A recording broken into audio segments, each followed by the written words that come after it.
A Navy SEAL returned to the frozen north to sell what he believed was worthless. An abandoned cave so dark it seemed to swallow the light. But the moment he turned to leave, his German shepherd stepped in front of the entrance, motionless, eyes locked on the blackness inside. Deep within that mountain was more than stone and wind. There was a buried secret and evidence powerful enough to bring down an empire. In a single night, a meaningless inheritance became a battlefield between truth and power. And this time, it wasn't the instinct of a battle-hardened soldier that spoke first. It was the quiet certainty of a dog who refused to walk away. This is not just a story about loyalty. It's about the courage to step into the dark when the world tells you to turn around. Before we begin, tell me where you're watching from. And help us reach 1,000 subscribers by liking and subscribing. Because every single follow gives us the strength to create even more powerful stories. And now let's begin. The North did not greet a man warmly. It tested him first. Early spring in northern Minnesota was a contradiction of seasons. Sunlight sharp as polished steel. Snow melting in long, wet sighs beneath pine trees. The air cold enough to sting the lungs, while the earth beneath it softened into mud. The lake beyond Gideon Hale's cabin still wore a skin of thinning ice, cracked like a shattered mirror. Gideon stood on the porch with a mug of black coffee he had forgotten to drink. He was 35, 6 foot, built lean and compact, not sculpted for display, but forged for endurance. No beard. Never a beard. His face was always shaved clean, revealing the geometry of discipline. Square jaw, high cheekbones, the kind of bone structure that seemed carved with intent rather than born by chance. His skin was fair, but weathered by cold wind and desert sun alike. His eyes, gray-blue, had the unsettling steadiness of someone who had learned to watch without reacting. His tactical combat shirt, olive faded into gray, hung loose but deliberate on him. The fabric had softened from years of washing and weather. Slight fraying at the cuffs, a pale abrasion across the right shoulder where a rifle sling once rested for too long. Beneath it, the hint of a dark red thermal layer broke the monotony of military tones. His combat pants were worn, but not sloppy. Boots old enough to have memory in them. Behind him, the cabin door creaked open. Ranger stepped out without invitation. The German shepherd was 6 years old, sable-coated cream, gray and black layered like forest shadows. His body was all function, no excess weight. Ears erect, eyes amber gold and deeply attentive. The black harness he wore was trimmed with a muted dark red, almost the same shade as Gideon's thermal shirt. On a working dog's harness functional, with a top handle worn smooth from use. Ranger did not bark. He rarely did. Instead, he pressed his shoulder lightly against Gideon's thigh. "Morning," Gideon muttered, though it was nearly noon. The phone call had come an hour earlier. A man named Thomas Ellery, attorney at law. Ellery's voice had been thin and precise, the kind that sounded like it had been ironed before speaking. He explained that the man who had once served as Gideon's legal guardian during his years in foster care, Harold Crane, had passed away quietly in his sleep at 78. Harold had left him something, a parcel of land, including a cave. Gideon had said nothing for several seconds. A cave. Not a house, not a savings account. A cave. He had asked for the estimated market value. Minimal, Ellery admitted. The mine was abandoned decades ago. No commercial interest. Gideon had almost laughed. Now, standing in the cold light, he exhaled slowly. Harold Crane had been a quiet man with tobacco-stained fingers and a patience that had once unsettled Gideon more than shouting ever could. He had worked in small-scale mining when he was younger. He had never spoken much about it. He had once told Gideon, "Stone remembers what men try to forget." At 12 years old, Gideon had rolled his eyes. Now he wasn't so sure. Ranger shifted, watching Gideon's face as if it were a weather pattern. "I'm selling it," Gideon said aloud, more to himself than to the dog. He called the number Ellery had provided for a local real estate broker in the town nearest the property. The woman who answered introduced herself as Sarah Whitlock. Her voice carried warmth and fatigue in equal measure. When Gideon later met her in person that afternoon, she matched her voice mid-40s, tall and slightly narrow-shouldered, auburn hair tied in a loose bun at the nape of her neck. Fine lines at the corners of green eyes that suggested years of squinting against wind and sun. She wore jeans, and a thick knit sweater, and a waxed canvas jacket with fraying cuffs. Practical, unpretentious. She studied him once when he stepped into her office. Not flirtatious, not intimidated, just assessing. "You're Crane's boy," she said gently, though Gideon was not anyone's boy anymore. He inclined his head once. She laid out the paperwork, her fingers steady but her eyes curious. "You planning to hold it?" "No." "You haven't seen it?" "I don't need to." Sarah leaned back in her chair and folded her arms. She wasn't confrontational, but there was steel in her spine. "Mr. Hale, people around here say that cave is worthless, but Harold didn't think so. He bought it with cash he didn't have. I think you owe him at least one look." Gideon's jaw tightened slightly. He did not like owing anyone anything. Outside the office window, Ranger sat beside the truck, motionless, watching the door. Sarah noticed the dog. "That yours?" "Yes." "What's his name?"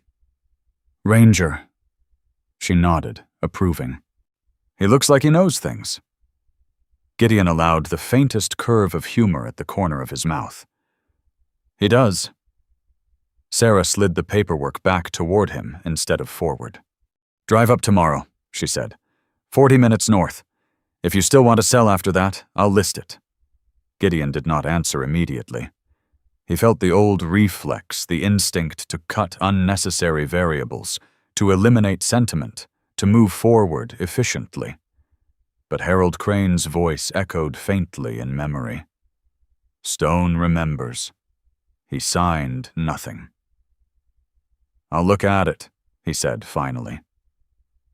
That night, Ranger refused to settle.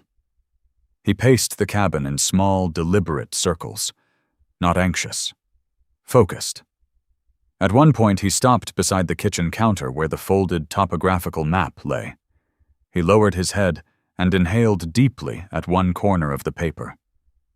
Then he sat, still, watching Gideon, not at the man at the map. Gideon's pulse slowed.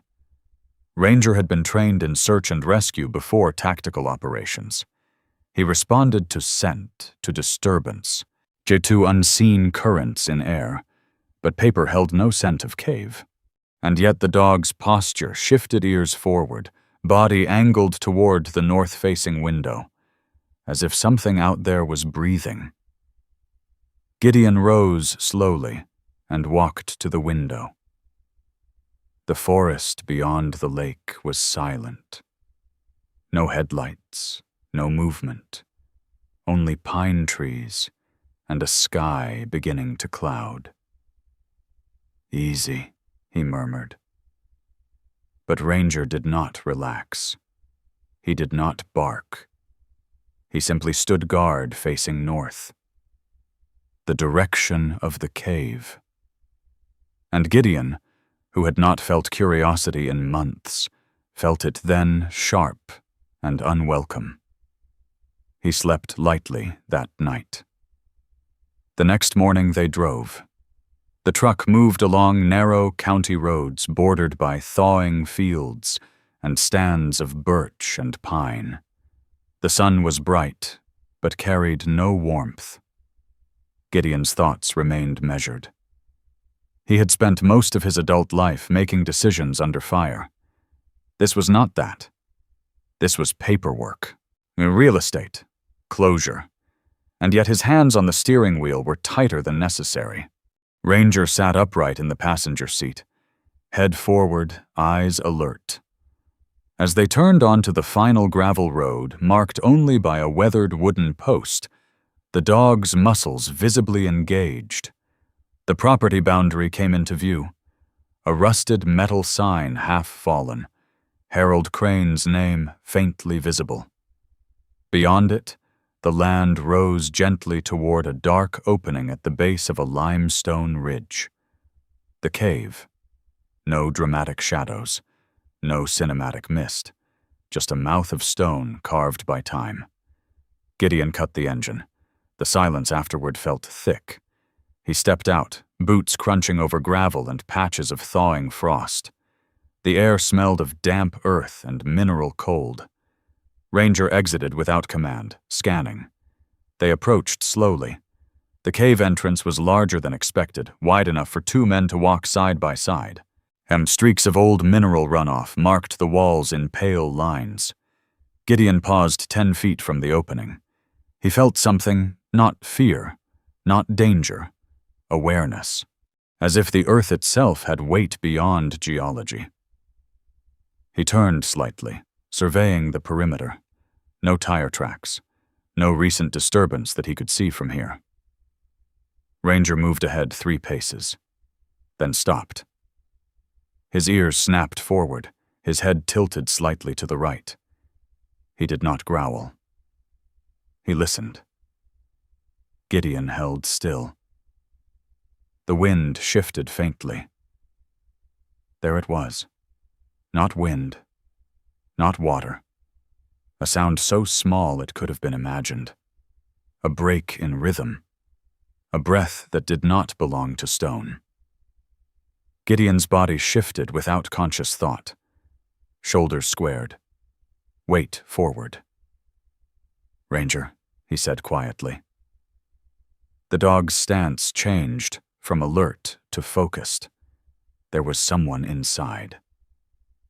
Gideon stepped toward the mouth of the cave, and the north, which had tested him before greeting him, seemed to inhale. The cave swallowed light the way deep water swallowed sound, without malice, without hurry, simply because it could. Gideon Hale paused at the threshold, letting his eyes adjust. The daylight behind him painted the entrance in pale gold, but inside, the air turned colder and older, carrying a metallic tang that reminded him of spent casings and wet stone. It smelled like minerals and memory. Ranger moved first, not charging, not dragging Gideon forward, just gliding with the quiet authority of a creature bred for work and trained for restraint. 6 years old, sable-coated in cream, gray, and black, the German shepherd's ears stayed upright as if they were antennae tuned to the smallest tremor in the world. His amber eyes tracked the dark, the way Gideon's own eyes tracked corridors, methodical, unblinking, refusing to be fooled. Gideon's boots scraped lightly on the rock. The sound ricocheted and came back distorted, like the cave was imitating him poorly. He didn't like that. He preferred environments that did exactly what they should. He drew a small flashlight from a pouch, thumbed it on, and held it low. The beam cut through dust motes that floated like slow snow. The walls were limestone and old mineral stains, streaked with pale veins that looked like frozen lightning. He listened. Not the listening of a man enjoying nature.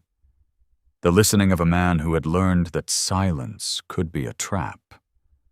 Ranger stopped, nose near the ground. He didn't wag, he didn't whine. He inhaled deep, deliberate, then turned his head slightly to the left, toward a narrower passage branching away from the main mouth. Gideon followed, angling his light. The floor changed there. The thin grit of rock dust gave way to scuffed patches, as if boots had dragged through recently.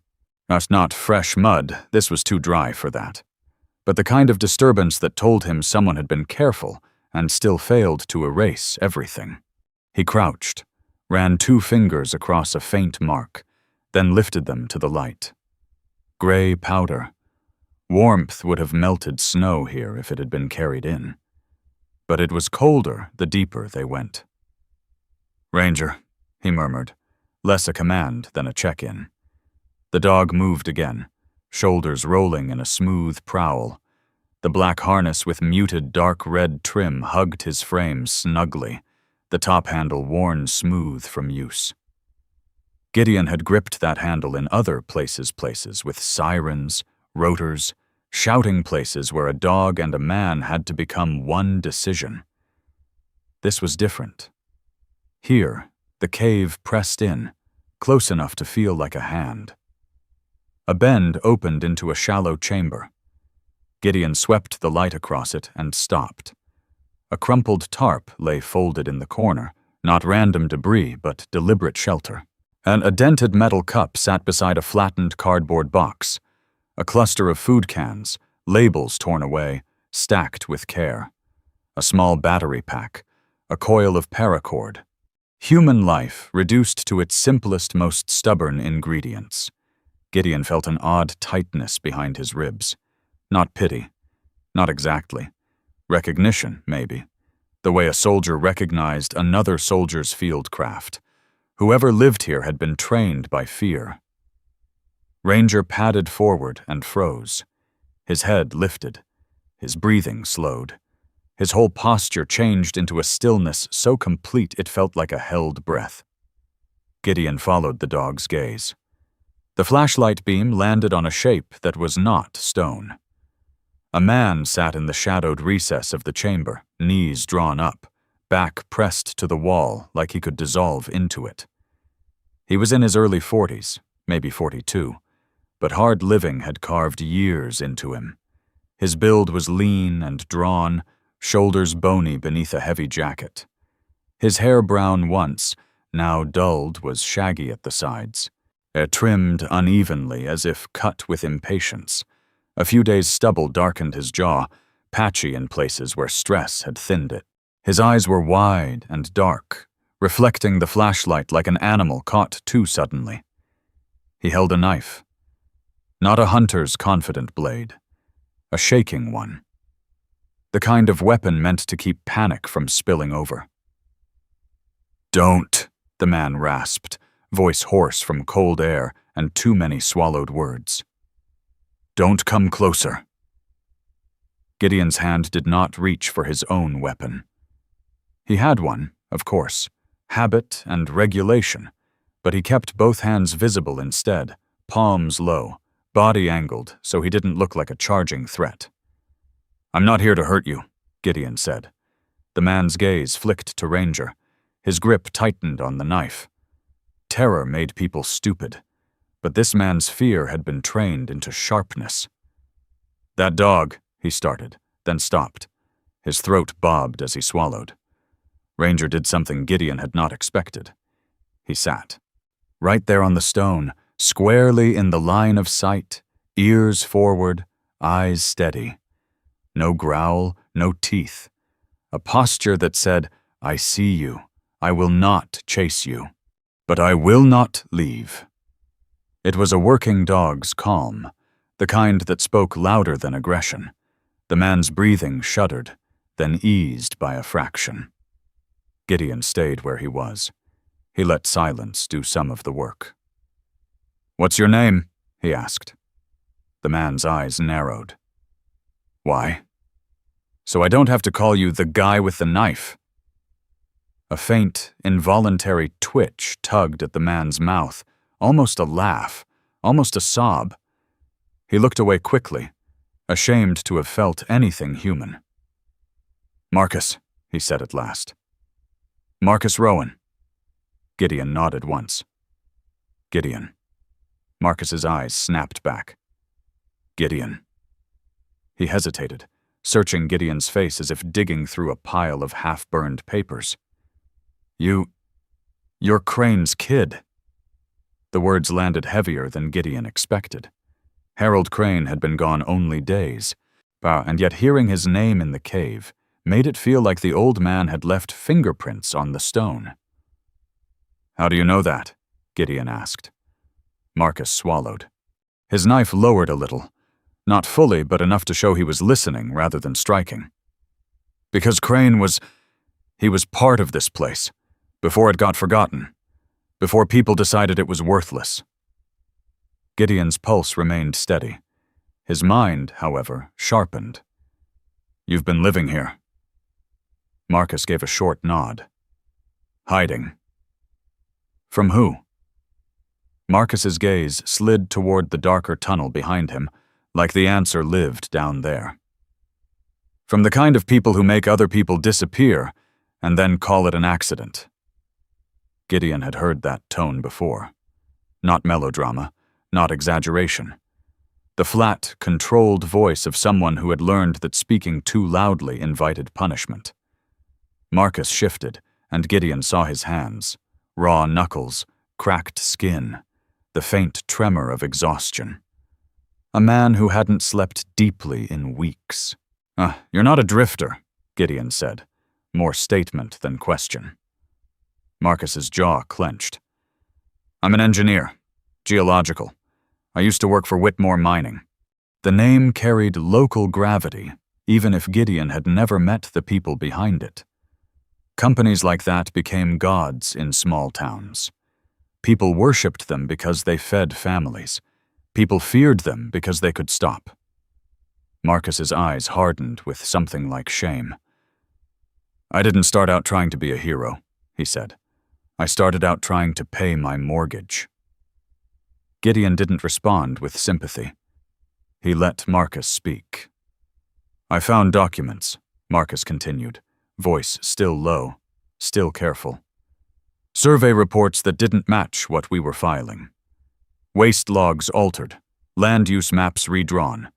There's a section near the ridge where—" He stopped, swallowed again. "Where the ground shouldn't be what it is." Gideon's gaze flicked to Ranger. The dog hadn't moved, but his eyes had sharpened, as if the word ridge carried scent. Marcus took a breath and forced himself onward. "I confronted my supervisor. He smiled at me like I was a child asking why the sky was blue. Then 2 days later, my tires were cut. The day after that, somebody left a note on my porch. No signature, just a message that said, 'Stop digging.'" The irony made Gideon's mouth go dry. "You went to the police?" Gideon asked. Marcus laughed once, humorless. "I tried." He rubbed his face with a shaking hand. One of the deputies, he used to be my fishing buddy. He wouldn't look me in the eye. Told me to let it go for my own good." Gideon felt the familiar anger rise controlled, quiet, dangerous. The kind of anger that didn't need volume. Marcus's gaze lifted to Gideon again, cautious hope creeping into the cracks of his fear. "When I heard Crane bought this land, I thought he was just stubborn. Old miner sentimental about old tunnels." He swallowed. "But then I realized this place isn't just a hole in the ground.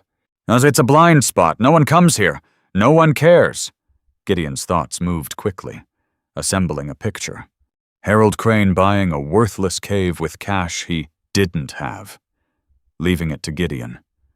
And now Marcus, hiding in it, speaking of falsified maps and threats. The cave was not worthless. It was a secret that had been given a deed. Gideon exhaled slowly. "Do you have proof?" he asked. Marcus's fingers tightened around the knife again, but not with aggression, more like he was gripping the last thing that made him feel real. "Yes," he said. Not all of it on me, but yes. Gideon's eyes narrowed. Where? Marcus's gaze dropped to the floor.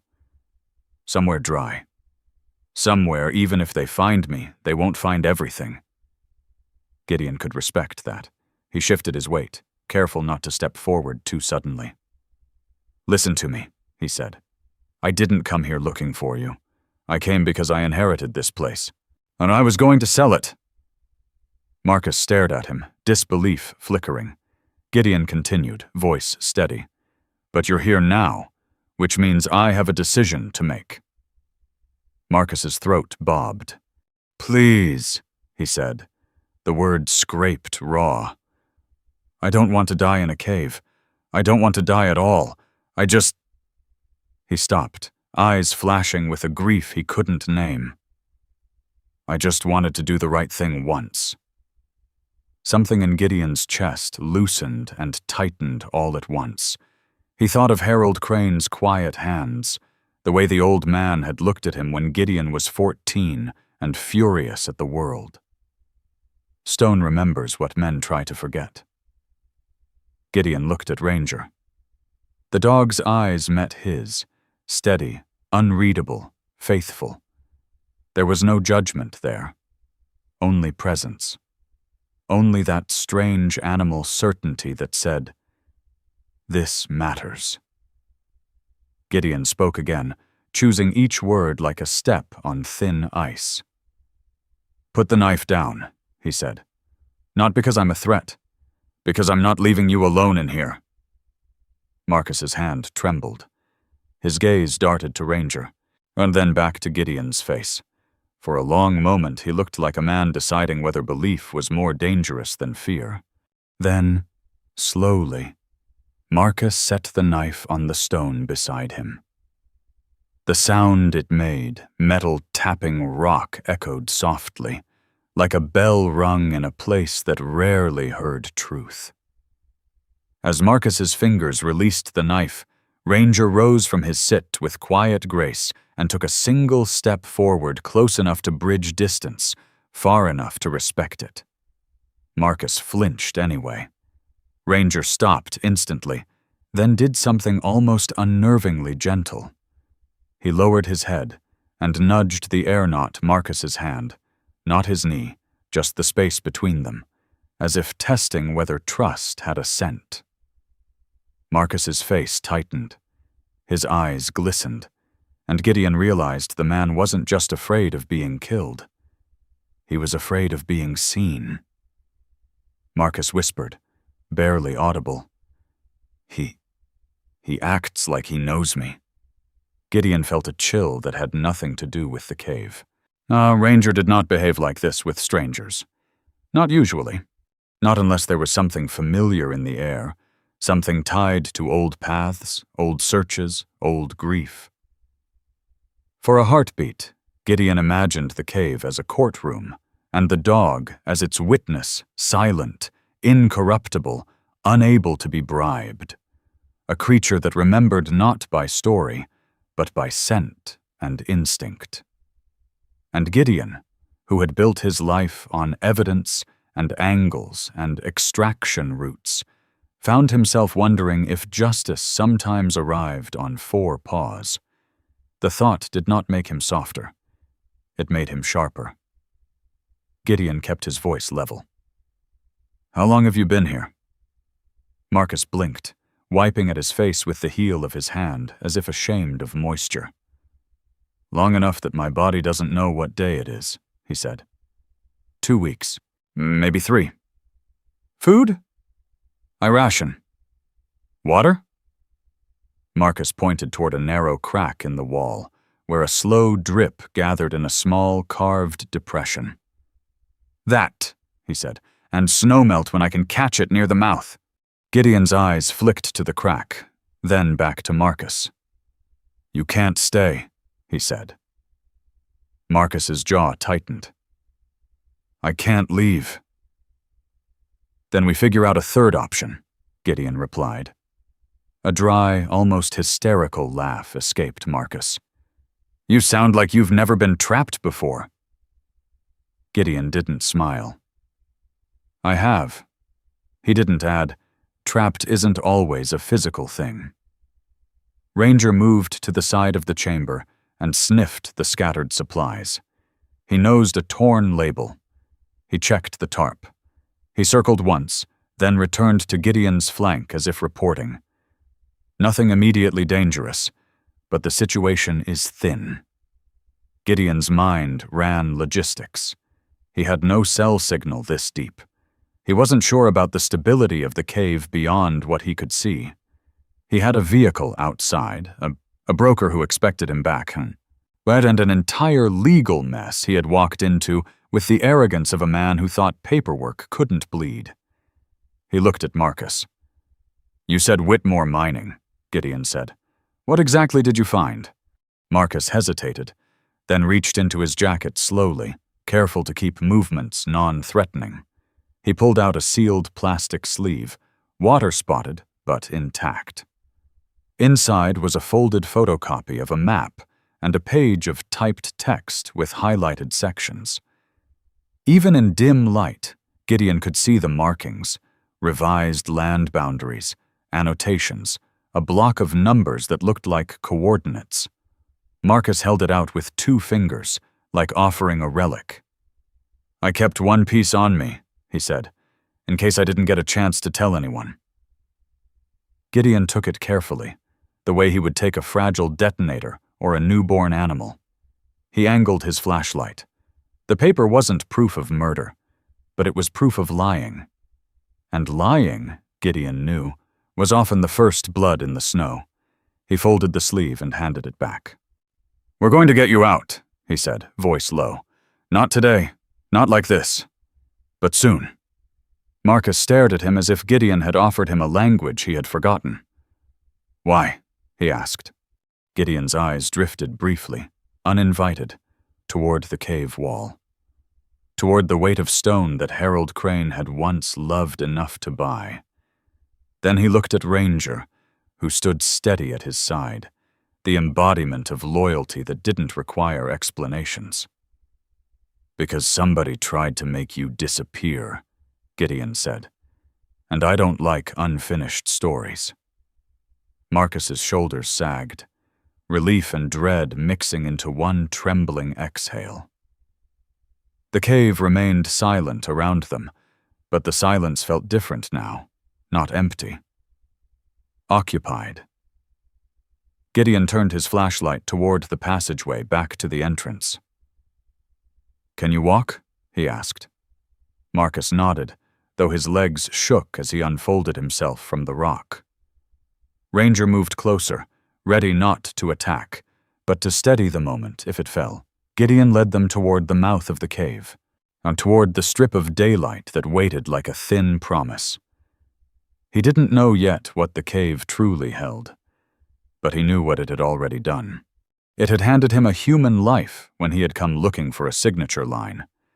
And that, he realized, was how fate liked to joke quietly, precisely, with no regard for a man's plans.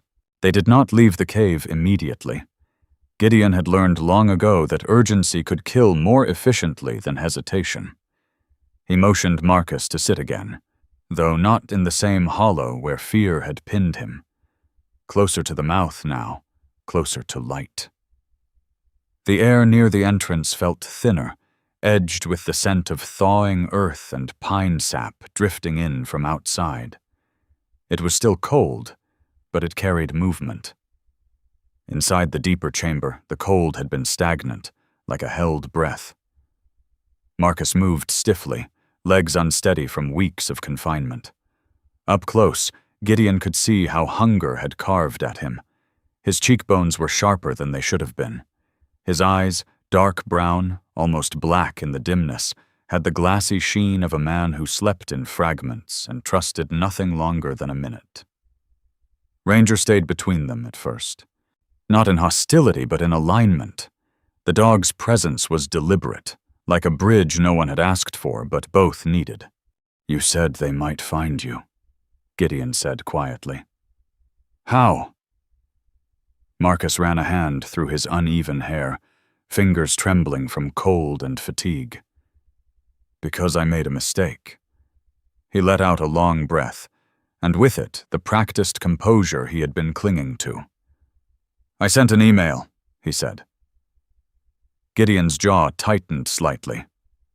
To who?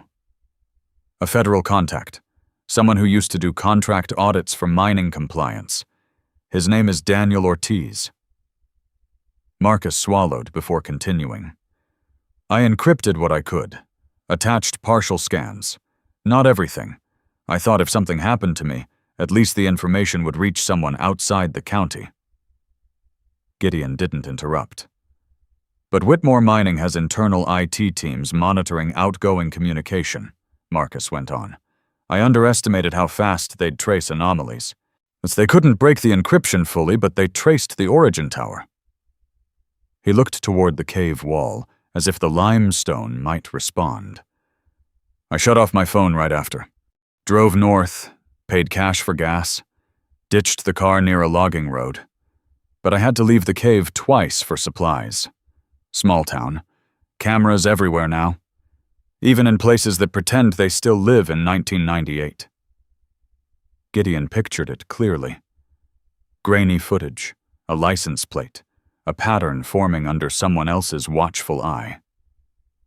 They don't need to know exactly where I am, Marcus said. They just need to know I'm still alive. Outside the cave, the wind shifted, carrying a faint rustle of tree branches. Gideon rose slowly and stepped toward the entrance, scanning the tree line. Nothing moved. But nothing moved too perfectly. The forest was the kind of quiet that pressed against the ears. Marcus followed his gaze. You think they're already here? I think if they've narrowed the area, Gideon said, they won't send a convoy. They'll send 2 men, maybe 3. Quiet. Marcus's shoulders tightened. They're not killers, he said quickly, as if defending something fragile. Not officially. They're problem solvers. Problem solvers kill too, Gideon replied evenly. Marcus flinched at the calm certainty in his voice. Gideon stepped back into the cave and crouched near Marcus. You said you have more than that page, he said. Marcus nodded. Not here. I split it. Some with a journalist contact, some encrypted on a drive. Hidden. Where? Marcus hesitated. Ranger shifted his weight, eyes moving between the 2 men. Gideon held Marcus's gaze. If I'm going to get you out, he said quietly, I need to know what we're protecting. Marcus stared at him for a long moment, as if weighing whether survival required trust or solitude. Finally, he said, There's a secondary survey shaft beyond the ridge. Abandoned. I hid a waterproof case there, sealed in a crevice behind old reinforcement beams. Gideon nodded once. And that meant 2 objectives now. Marcus and the evidence. The cave felt smaller. A thin vibration hummed faintly through the stone beneath Gideon's boots. At first he thought it was imagination. Then Ranger's ears snapped upright. The dog pivoted toward the entrance. He did not bark. He did not growl. He froze. Gideon felt it then. A low mechanical tremor. Subtle, but unmistakable. An engine. Far enough to be cautious. Close enough to matter. Marcus's breath hitched. They found the road, he whispered. Gideon stood and moved to the entrance, keeping low against the stone. Through the break in trees, a faint glint of reflected light flickered metal catching sun for a fraction of a second. Not a logging truck. Too still. Too deliberate. He returned inside, expression unchanged, but sharper. They're scouting, he said. Marcus's hands trembled harder now. If they see the truck... They won't, Gideon cut in. I parked beyond the bend, out of direct line of sight. He paused. They're not here yet, he added, but they're close. Marcus pressed his palms against his eyes, fighting panic. I didn't mean to drag you into this, he said hoarsely. Gideon's voice was steady. You didn't drag me. He thought of Harold Crane again, of the old miner's stubbornness, of the unexplained purchase of land that had never produced profit. Maybe Crane had known something. Maybe he had sensed that this cave was not an investment, but a safeguard. As the low engine noise faded, Ranger did something that made Gideon's breath stall. Instead of staying near Marcus, instead of guarding the entrance, the dog turned and trotted deeper into the cave, past the makeshift shelter, past the drip of water Marcus had relied on. He moved with intent. Gideon followed without question. The narrow passage sloped downward slightly before widening into a low alcove Gideon had not yet explored. Ranger stopped at a section of wall where old timber supports jutted from the limestone relics from early mining reinforcement. The wood was splintered, aged to a grayish brown, half rotted but still standing. Ranger lowered his head and inhaled deeply. Then he pawed once at the ground near the base of the beam. Gideon's pulse quickened. He knelt and brushed aside loose gravel. Underneath, the dirt looked recently disturbed, subtle, but real. Marcus appeared behind them, confusion and dawning recognition colliding in his expression. I didn't hide anything here, he said. Gideon kept digging lightly with his hands. He unearthed a fragment of plastic, thin, translucent, embedded in the soil. Not a full case, not a clear object. Just a piece.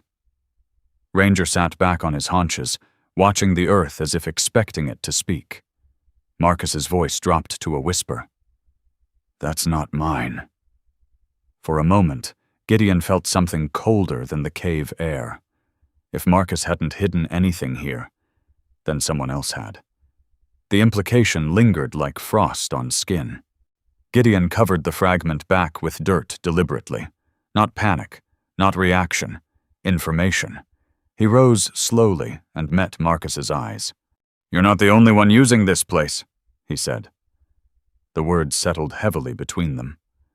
Ranger returned to Gideon's side, posture calm but alert. Whatever the cave had once been, mine, shelter, secret, it had layers neither of them had fully seen. The engine noise outside did not return. But the silence now carried weight. They moved back toward the entrance cautiously. Gideon calculated timing. If the scouts were circling, they would likely pass the ridgeline again before retreating. If they were methodical, they'd avoid obvious confrontation. This was reconnaissance, not retrieval. Marcus leaned against the wall near the light, eyes fixed on the tree line. If they get the rest of it, he said, voice tight, it won't just disappear. It'll be rewritten. Gideon understood that too well. He thought of falsified reports, altered boundaries, quiet approvals stamped in ink. Tell me about Whitmore, he said. Marcus exhaled slowly. Caleb Whitmore, he said. Vice president. Tall. Immaculate. Silver hair combed back like he doesn't trust gravity. Always wears charcoal coats even when it's not cold. He grew up in this county. His father ran the company before him. Marcus's voice softened slightly, complicated by reluctant respect. He genuinely believes he's protecting the town. That without the mine, people lose jobs. That sometimes numbers need to shift to keep families fed. Gideon studied Marcus carefully. And you? Marcus looked at his own hands, cracked and dirty. I believed that too, he admitted. Until the land survey didn't just shift numbers, it shifted ground. The wind outside grew louder briefly, pushing cold air into the cave mouth. Gideon felt the pressure of decisions forming. We can't move you today, he said. Not with them scouting. We need a window. Marcus nodded slowly. And the drive? Gideon asked. Still safe, Marcus said. I didn't bring it here. Good. Gideon looked once more at the tree line beyond the entrance. The world outside looked ordinary, too ordinary. He felt the weight of the cave behind him, stone layered over older stone, secrets pressed into sediment. He had come here intending to sell it. Instead, he had inherited a battleground that did not use bullets. Ranger shifted beside him, tail low but steady. Gideon rested a hand briefly on the dog's harness. "We leave at dusk," he said quietly. Marcus's breath trembled. "And if they're still out there?" "Then we move smarter," Gideon replied. The cave did not answer, but the silence felt watchful now, as if the stone itself were listening to the choices being made within it. Gideon stepped back into shadow, already mapping routes in his mind. Above them, the north remained bright and indifferent. Inside, the cave held its breath. Dusk did not fall in the north. It stretched. The light outside the cave thinned slowly, turning from sharp silver to muted blue. Pine shadows lengthened across the clearing like dark fingers reaching inward. Gideon watched the tree line from the edge of the entrance, every sense extended but controlled. Marcus sat against the rock wall near the mouth, no longer hidden in the deepest shadow, but not fully exposed either. His exhaustion showed differently now, not as panic, but as resignation layered over stubborn endurance. He rubbed his wrists absently, as if the air itself had been restraining him. Ranger lay low at Gideon's left side, chin resting between his paws, but eyes never closing. His sable coat blended into the dim cave floor, only the faint glint in his amber eyes giving him away. Was the harness strap across his back caught the last of the light and faded with it. "They're patient," Marcus murmured, staring outward. "Whitmore doesn't hire reckless men." Gideon said nothing. He listened instead. No engine hum now, no obvious movement, just wind-brushing pine needles, distant crows shifting on branches, but still too measured, too expectant. "We move when visibility drops enough to blur distance," Gideon said finally. "But before full dark." Marcus nodded. "You know this kind of waiting." "Yes." He didn't elaborate. The cave behind them breathed cold against their backs. The temperature was falling quickly. Meltwater dripped somewhere deeper inside, steady and indifferent. Marcus shifted uncomfortably. "If they enter?" he asked quietly. "What happens?" Gideon's gaze remained fixed outward. "They won't announce themselves." "That's not what I meant." Gideon finally looked at him. "If they enter," he said evenly, "they won't expect resistance from someone they think is half-starved and desperate." Marcus's lips pressed thin. "And from someone like you?" he asked. Gideon didn't answer that. The first sign came not from sound, but from Ranger. The dog's posture changed. Not alarm, not aggression, calculation. His head lifted slightly, his ears angled, not toward the tree line, but slightly above it. Gideon followed that angle with his eyes. Then he saw it. A faint flicker, barely perceptible on the ridge slope beyond the clearing.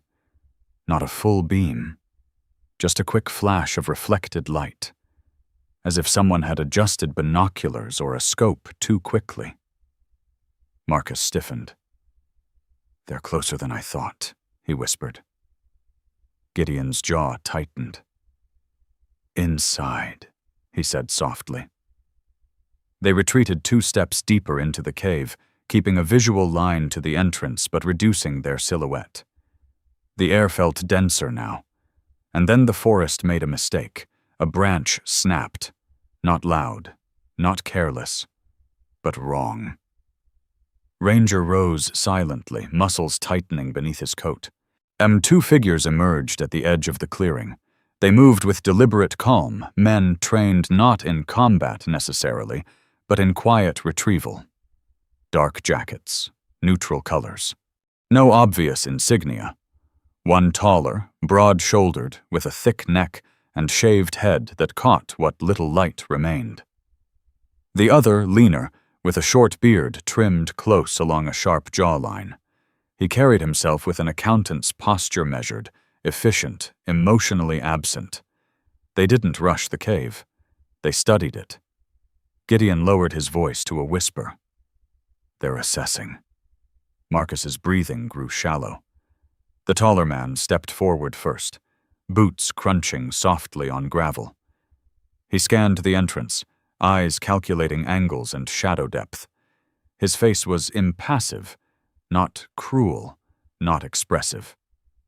Just a professional. The second man spoke quietly. Too far to hear words. They didn't draw weapons.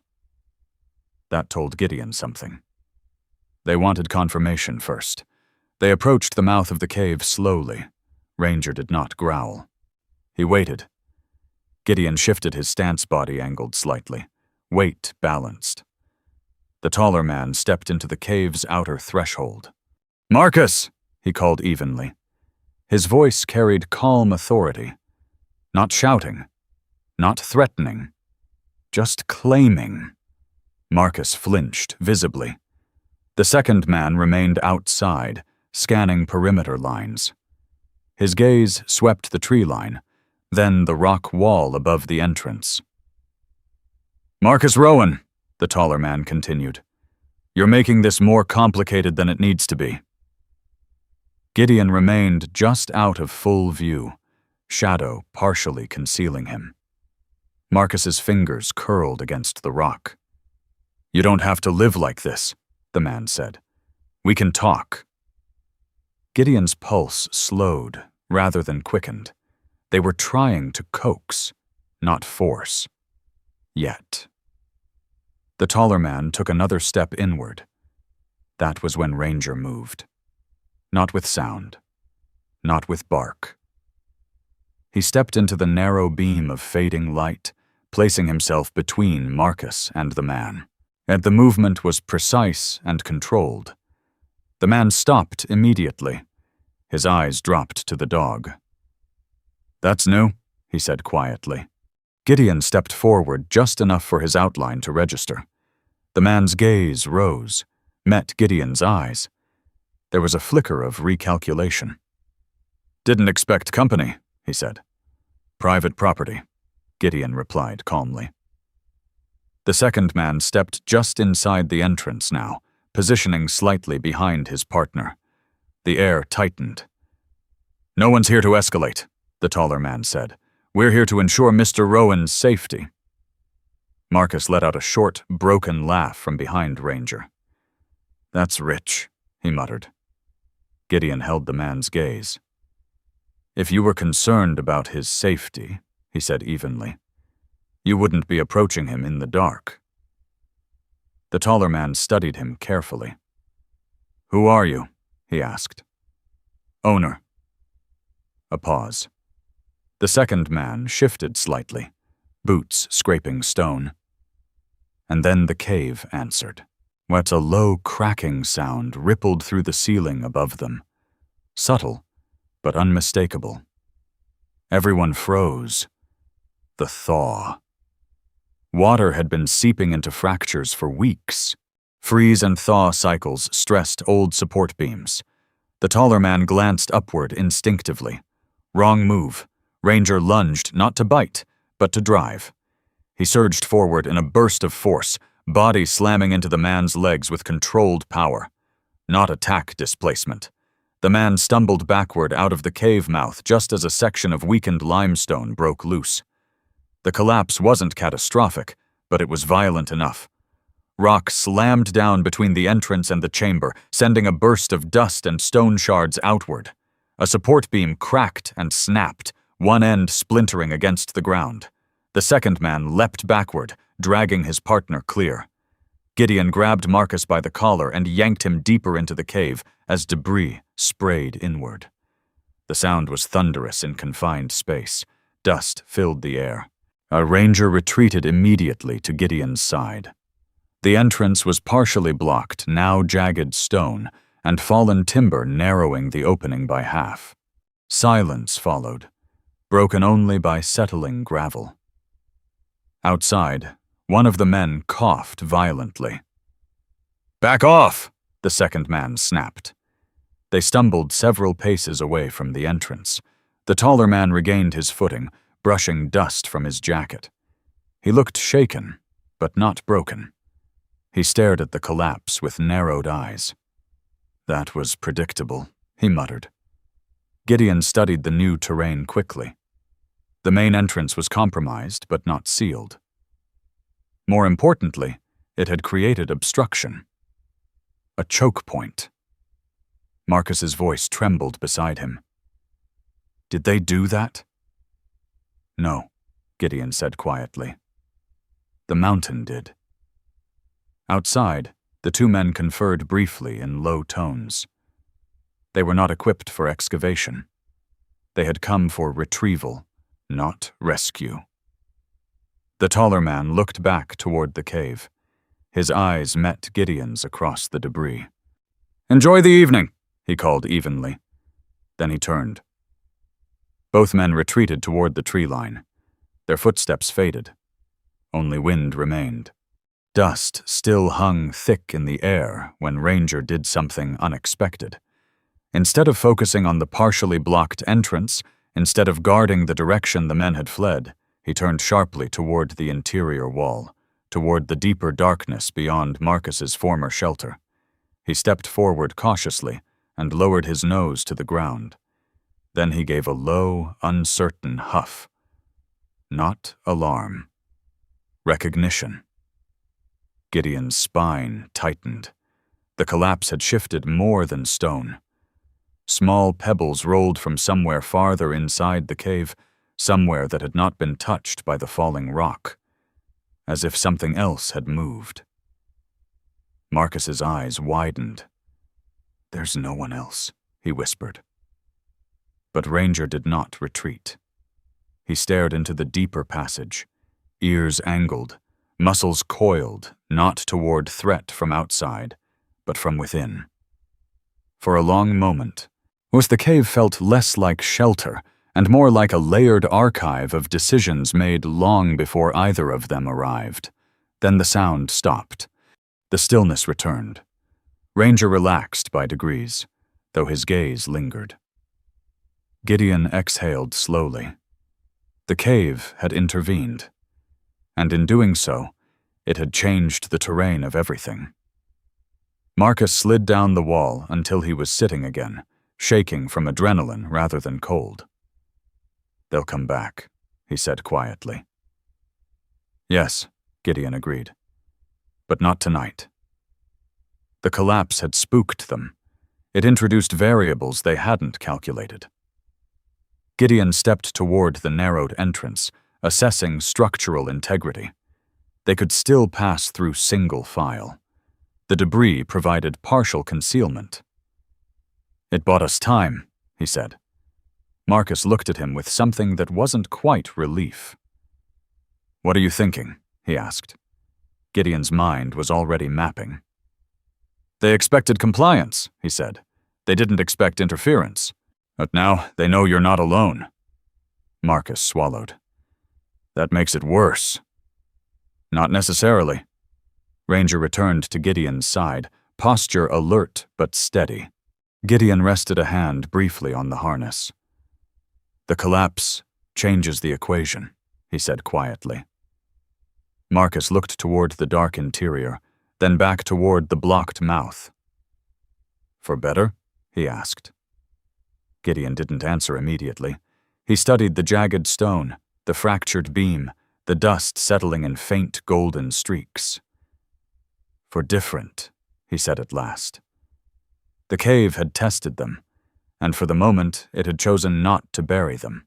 The dust settled slowly, like snow reconsidering where it wanted to land. For several seconds after the collapse, no one moved. The cave seemed to listen to itself, testing its own weight. Small fragments continued to trickle down from fractured edges, clicking softly against the stone floor. Gideon waited. He had learned that in unstable terrain, the first instinct to rush, to check, to react, often invited the second collapse. Ranger stood rigid at his side, sable coat dusted pale with limestone powder. His ears flicked once toward the entrance, then back toward Gideon. The dog's breathing remained even. Alert, not panicked. Marcus was shaking, not dramatically, not theatrically, but his fingers trembled where they pressed against his knees. He was 42, but in that moment he looked younger and older at once, like a man whose body had aged faster than his will. "They'll think it was us," Marcus said, voice thin. "No," Gideon replied. "They'll think it was the thaw." Marcus swallowed. "They won't like unpredictability." "Neither do I." Gideon moved toward the partially blocked entrance and crouched to assess the debris. The limestone slab that had fallen was angled rather than flush-heavy, but not immovable. The snapped timber beam lay at an incline, one end wedged against stone. The passage was narrowed to single-file movement. It was not sealed, but it was changed. He ran his hand lightly across the fractured edge, feeling vibration through fingertips. Stable for now. Behind him, Marcus stood slowly. "We should leave," he said, "before they regroup." Gideon didn't answer immediately. He was calculating more than timing. He was calculating human nature. Men like the ones outside didn't panic. They adjusted. They would withdraw, report, reassess, and then they would return better prepared. "We leave," Gideon said at last, "but not straight down the road." Marcus frowned faintly. "What do you mean?" "There's a secondary survey shaft beyond the ridge," Gideon said, recalling Marcus's earlier confession. "You said you hid part of the evidence there." Marcus stiffened. "Yes." "We don't go to the truck," Gideon continued. "We move through the back slope and circle wide." Marcus hesitated.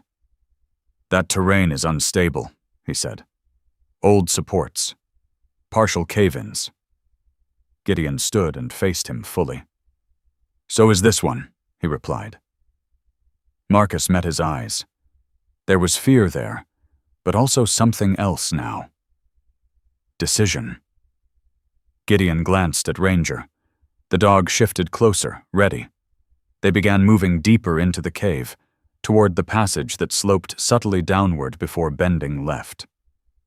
The air cooled further with each step. The scent of mineral water grew stronger. Their footfalls were quiet, but not silent boots scraping lightly against damp stone. Marcus walked slightly behind Gideon now, no longer hiding in corners. His breathing steadied as movement replaced waiting. Gideon's mind remained alert to every detail: airflow direction, floor stability, echoes that didn't match their rhythm. Halfway down the passage, Ranger slowed. He lowered his nose to the ground again, inhaling deeply. Gideon stopped instantly. "What?" Marcus whispered. Ranger stepped forward 3 paces, then halted near a narrow fissure in the rock wall. He sniffed the air, not the ground this time. Gideon approached cautiously. The fissure was barely shoulder-wide but extended upward in a jagged seam. Cool air moved through it. Fresh air. Marcus blinked. That wasn't open before. Gideon studied the fracture. It looked older than today's collapse, but recently widened. Water had eaten at it over time. The tremor from the falling slab may have loosened it further. He angled his flashlight into the crack. Beyond it, faintly visible, was darkness that did not belong to the current chamber. A side route. Marcus shook his head slowly. "I didn't know about that." Gideon's expression did not change. You don't know this cave as well as you thought. Ranger did something then that neither man expected. Instead of squeezing into the fissure or stepping back, he sat directly in front of it and looked at Gideon. Not outward, not toward Marcus. At him. His amber eyes held steady, calm, intent. Gideon felt a memory rise unbidden. A different tunnel, a collapsed corridor overseas. A young private pinned under concrete, whispering through dust. Ranger had done the same thing then, sat and waited, refusing to move until Gideon trusted what he couldn't yet see. Trust the air, the dog had once seemed to say. Trust what you feel, not what you fear. Gideon inhaled slowly. The air through the fissure was cleaner than the chamber behind them. That meant connection to open space. It also meant structural weakness. The cave had not just changed, it had offered them an option. Marcus's voice trembled. We don't have time to explore new passages. We don't have time not to, Gideon replied quietly.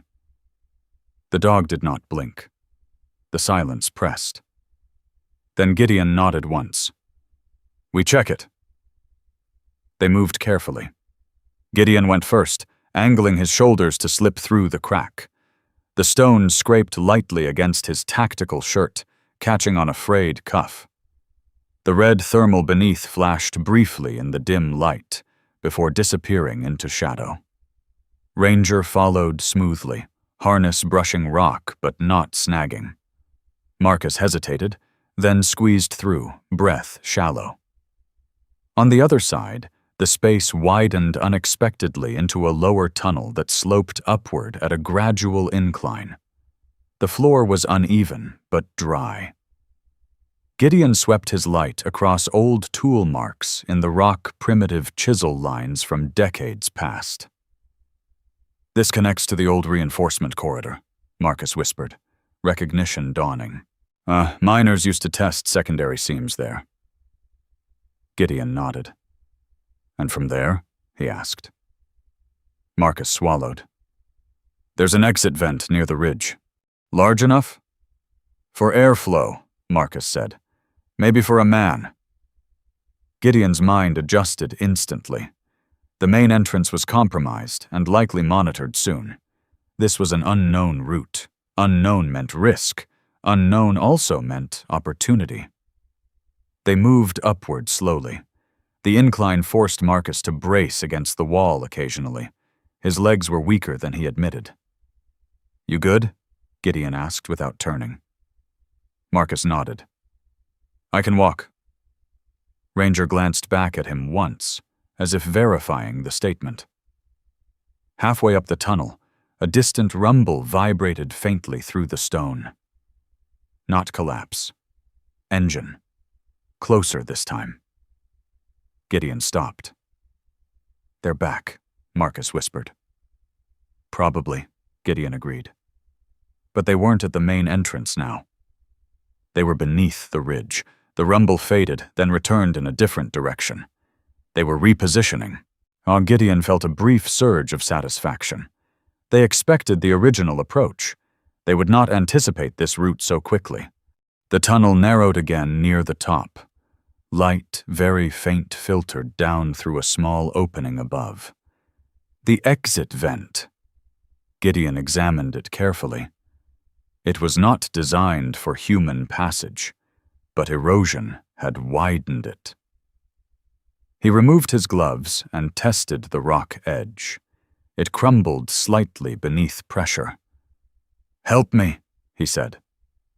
Marcus joined him, pushing loose fragments away carefully, widening the opening just enough. Cold air rushed in. Outside smelled like pine and wet soil.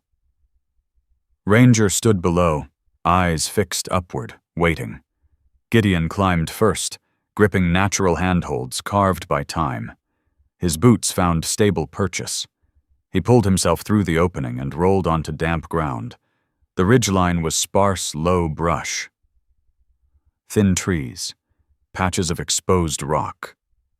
He scanned the horizon instantly, through a break in trees below, and he spotted the same dark vehicle parked near the original road access. 2 figures stood beside it. They were watching the cave entrance, not the ridge. Gideon lowered himself slightly and signaled down. Marcus emerged next. Awkward but determined, his jacket snagged briefly before he freed it. Ranger leapt lightly and landed beside Gideon with controlled grace. They crouched low behind brush. Marcus stared down at the men below. "They're waiting," he whispered. "Yes. For me." Gideon's eyes moved across terrain. "We move parallel to the ridge," he said. "Then drop into the gully beyond that pine cluster. It'll break visual line." Marcus nodded slowly. Fear still lived in him, but it was no longer paralyzing. It was directional. They began moving. Each step measured. Each breath controlled. Behind them, the cave remained silent, its main entrance guarded, its new passage concealed. Gideon felt the shift inside himself. He had come intending to close a chapter of his life cell land. Sign papers, walk away.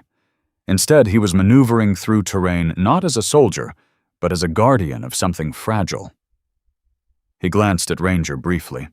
The dog moved with effortless focus, body low, scanning constantly. There was no doubt in him, no second guessing, only presence. They reached the gully and descended carefully, using tree roots for balance. The ridge shielded them from sight. Below, meltwater trickled through shallow channels, reflecting pale sky.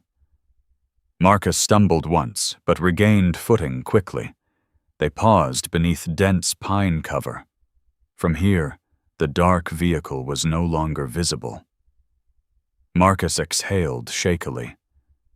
"They'll search the entrance," he said. "Yes. And they won't find me. Not tonight." Marcus looked at Gideon fully for the first time without panic in his eyes. "You didn't have to do this," he said. Gideon studied the horizon. "I know," he replied. The engine below started again. The vehicle repositioned closer to the cave mouth, as they were committing to the obvious path. Gideon adjusted his stance. "We keep moving," he said. Marcus nodded.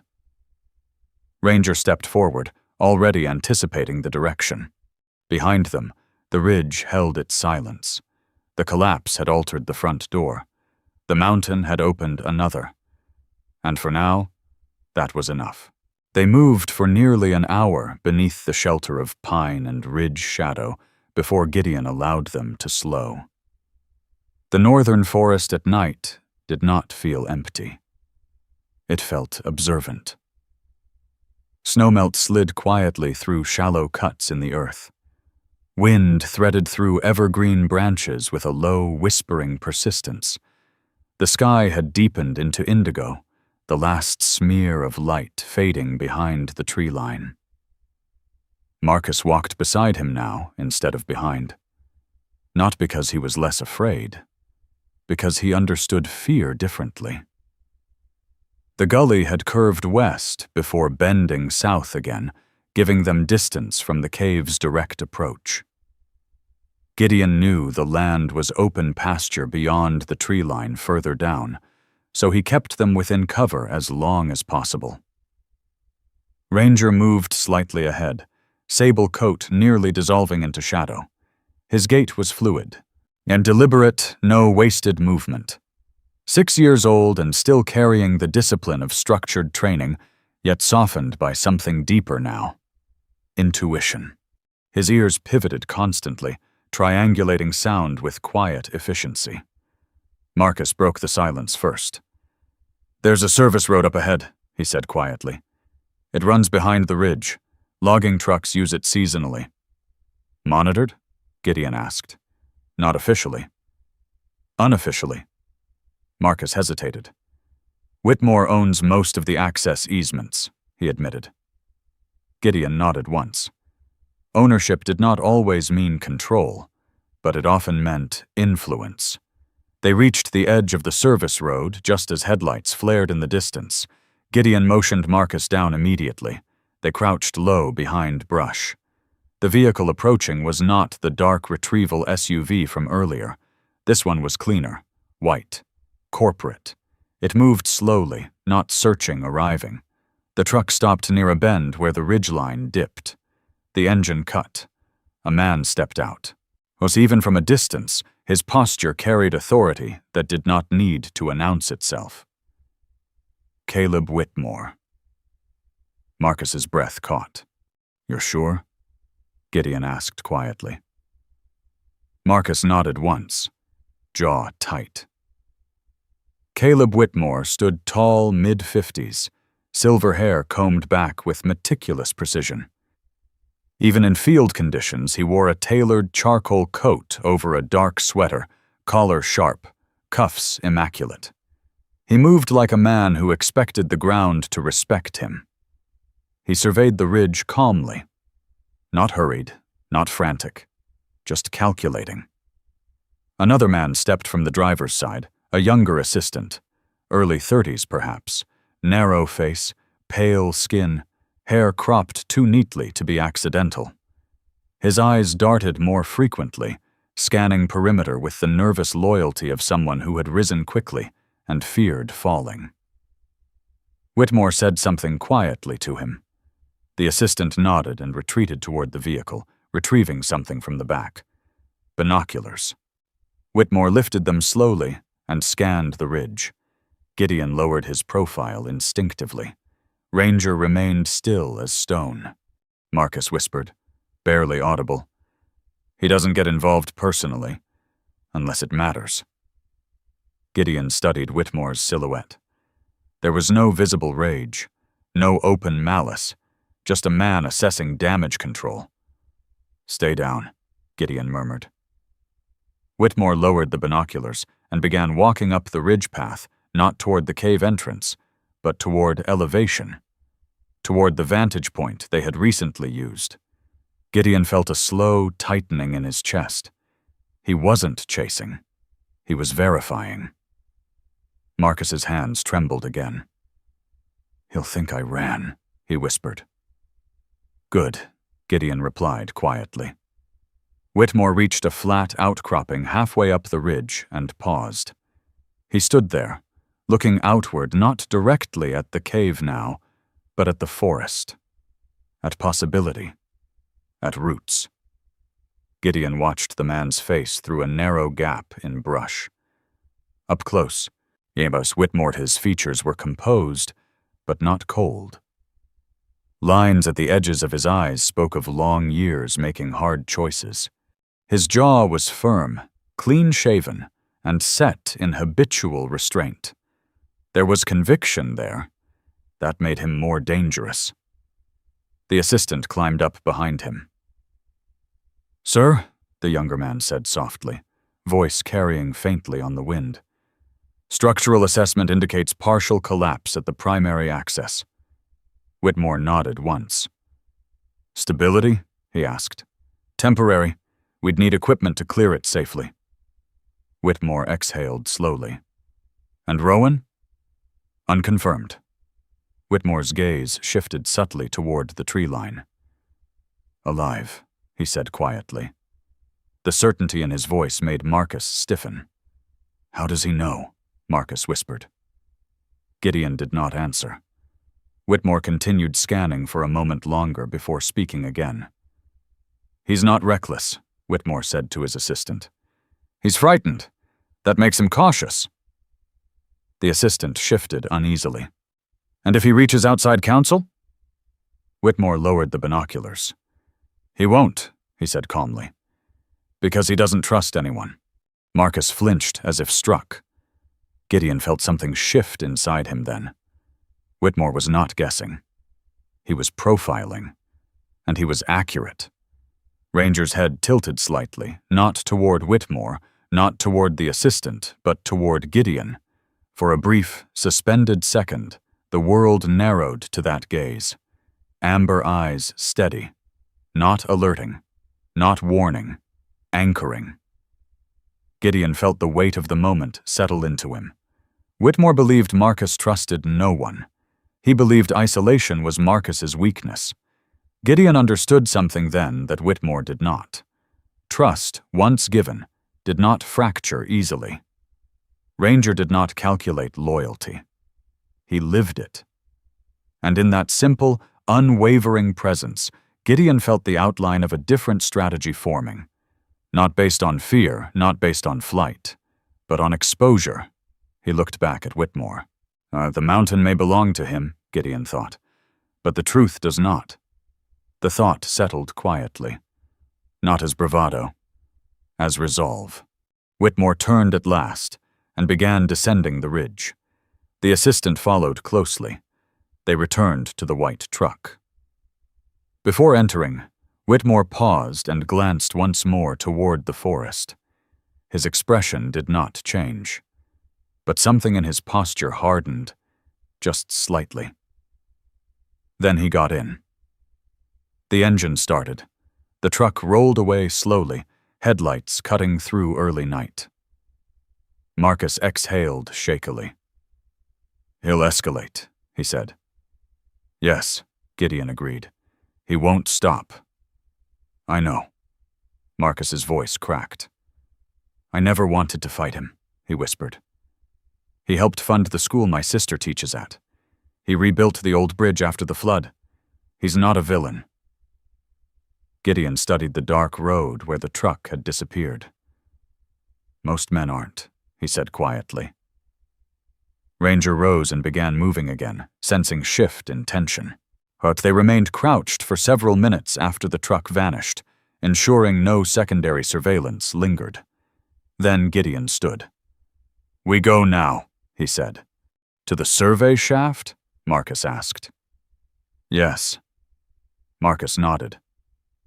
Fear remained in him, but it was no longer solitary. They moved deeper along the ridge, descending gradually toward the area Marcus had described earlier. The forest grew thicker here. Tree roots twisted like veins across the ground. The air smelled of cold water and sap. After 20 minutes, Marcus slowed. "It's near here," he said quietly.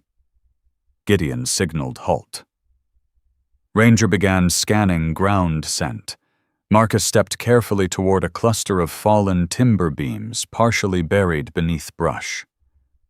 They were remnants of old reinforcement structures, long abandoned.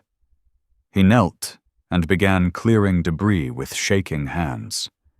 Gideon crouched beside him and helped. They uncovered a narrow crevice between two angled stones. Marcus reached in and withdrew a waterproof case, scuffed, mud-streaked, but intact. His breath left him in a long exhale. "It's still here," he said softly. Gideon took the case and weighed it in his hand. Heavy enough. Marcus looked up at him. "What now?" he asked. Gideon's gaze shifted toward the distant road where Whitmore had stood earlier. Now the mountain belonged to no one. Only stone and silence. "We don't run," Gideon said quietly. Marcus blinked. "We document," Gideon continued. "We preserve. We choose where and when this surfaces." Marcus stared at him. "You're serious?" "Yes." Ranger stood between them, steady and grounded. The night deepened around them. The ridge loomed silent behind. Whitmore believed fear would drive this to ground. But Gideon had seen something else. The mountain had chosen its witnesses, and the evidence was now in his hands. Night had settled fully by the time they reached Gideon's cabin. The lake stretched dark and still beneath a thin skin of thawing ice, reflecting scattered stars like quiet witnesses. The cabin lights were off. Gideon preferred the house to breathe in shadow.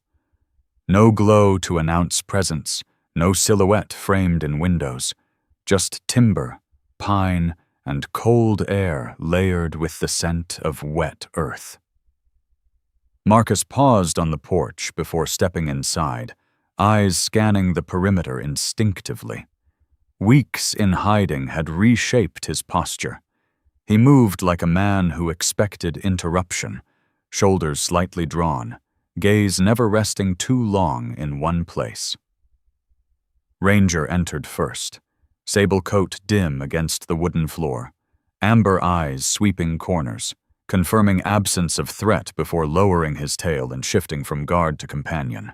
As the cabin's interior was spare-scarred wooden table, 2 sturdy chairs, a cast-iron stove radiating low warmth, walls bare except for a single mounted shelf. Order without ornament. Gideon set the waterproof case on the table. Under lamplight, it looked less like evidence and more like consequence. Marcus stood opposite him, brown hair still uneven from days underground, stubble lining a jaw that once belonged to boardrooms and field surveys rather than caves. His dark eyes carried intelligence dulled by exhaustion, but sharpened now by decision. "You still have Ortiz's contact?" Gideon asked quietly. Marcus nodded. "Encrypted channel. If I open it, they'll know I'm active." Gideon considered that and answered simply, "Good." Marcus blinked at him. "You want them to know?" "I want them watching the wrong direction," Gideon replied. He retrieved his laptop-hardened, layered-in security protocols and placed it on the table. Ranger settled beside his leg, chin briefly touching his thigh, a grounding pressure that steadied the air.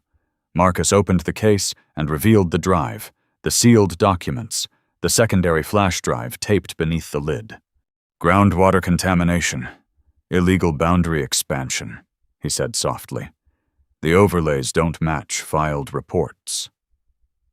Gideon nodded once. The scope was larger than pride. It was systemic.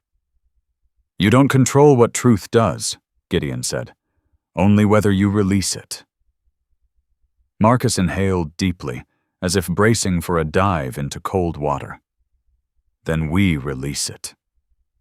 He began typing, hands steadier than they had been beneath the ridge.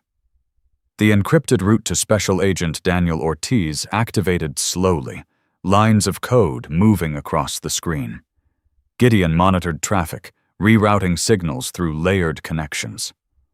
Outside, wind moved across the lake in long sighs. Halfway through the upload, Ranger rose abruptly and walked toward the door. He did not bark. He did not tense. He simply stared at the wood as if sensing a shift beyond it. Gideon approached the window and parted the curtain slightly. A sheriff's cruiser idled at the end of the driveway, engine low and patient. The driver's door opened, and a broad-shouldered man stepped out, mid-40s, heavy build softened by long winters, thick mustache trimmed neatly above a mouth accustomed to issuing measured instructions. Sheriff Nathan Cole moved toward the cabin without haste, posture steady. Not aggressive, but purposeful. Marcus's breath caught. "He told me to let it go," he whispered. Gideon glanced at the laptop 70%. "Keep going," he said quietly. The knock was firm, controlled. 3 even taps. Gideon opened the door part-way. Cole's eyes flicked past him, taking in the room with trained economy. "Evening," he said, voice graveled by years of cold patrol nights. "Evening," Gideon replied evenly. Cole removed his hat as he stepped inside. Under the overhead light, his face revealed fatigue more than hostility, and faint lines at the corners of his eyes that spoke of community meetings, domestic disputes, quiet compromises. He looked at Marcus. "You should have come to me," he said softly. "I did," Marcus answered. Cole's jaw tightened, acknowledging the truth without defending himself. His gaze shifted to the laptop. "You sending something?" "Yes," Marcus said. Silence pressed into the cabin.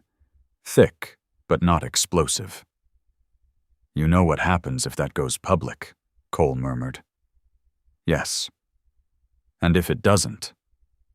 Marcus met his eyes. "Yes." Cole exhaled slowly. "My job is to keep this county stable." "At what cost?"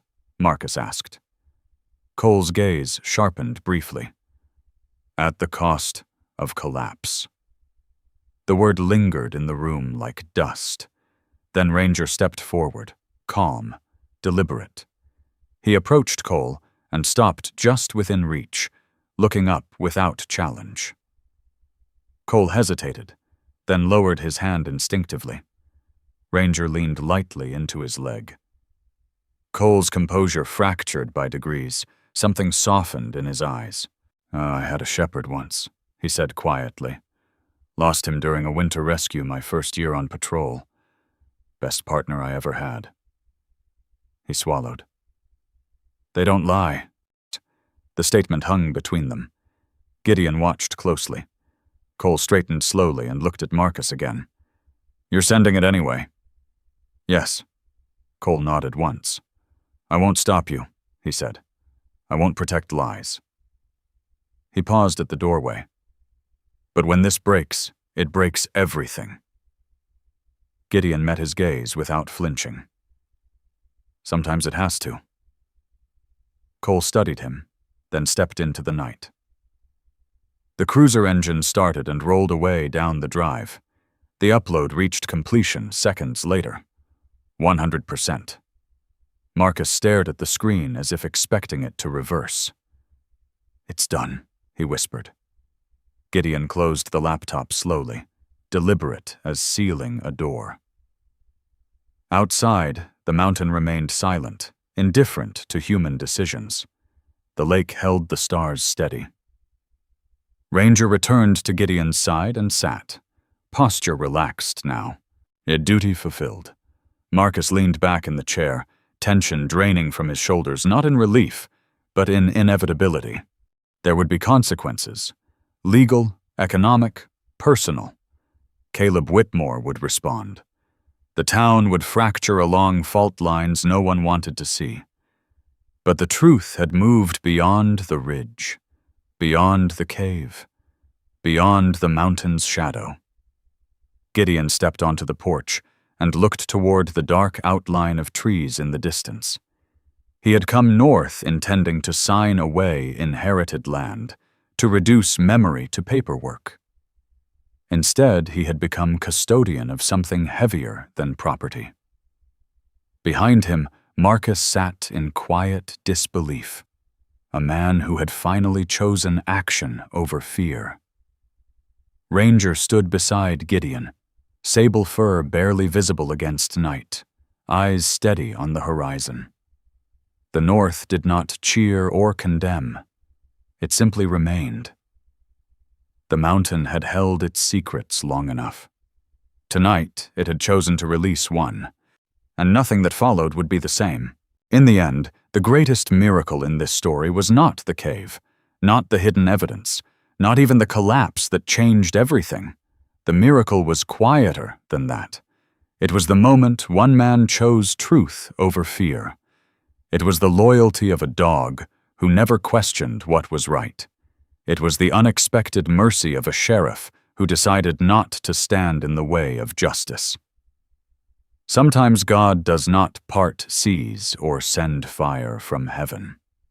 Sometimes he moves through small, steady choices, through courage when it would be easier to stay silent, through loyalty when it would be safer to walk away. In our everyday lives, we may never face a mountain or a conspiracy, but we face smaller versions of the same test. Do we protect comfort, or do we protect what is right? Do we stay quiet to keep the peace, or do we speak because truth matters?